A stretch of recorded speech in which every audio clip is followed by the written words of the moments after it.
One of the things that I loved most about Fellows, besides the networking, was just that we got an opportunity to really dig into the standards and better understand what was best teaching practice. So being a part of Fellows is helping me learn how to teach science and not just teach it in a way that works for me, but works for students and how they best learn science. Being a part of Fellows really is just helping me grow as a teacher and helping my students learn as a scientist. I remember one particular activity where fellows were asked to bring in student work to show it and show how they graded it. And that was just like totally eye-opening. And I got so many new ideas about how to assess students, how to kind of scaffold their work for different learning abilities, how to grade things, and how to give better feedback and feedback that is efficient with my time. I was going on professional developments a lot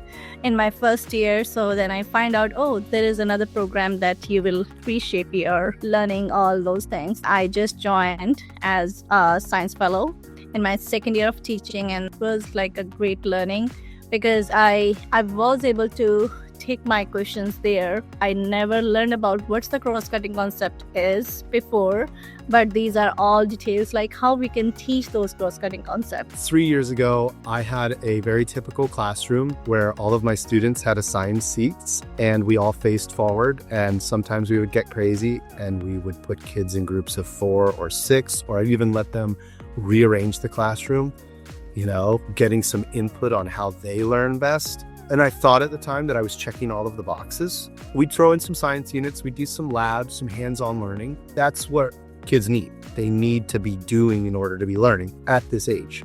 I started doing fellows, and I started to realize that through those sessions and through the learning plans that I was working through, setting my own goals, but thinking honestly about how do I want to be a better teacher? What do I need to focus on? That's what I loved, is I loved going to the sessions knowing that I had a whole day where I could sit down and I could think about me and I could think about what I needed as a teacher and I could think about what my kids needed. The application looks daunting, but it's not once you open it up and you get through it. The questions are questions that you answer second nature. They're things that you would tell your friends.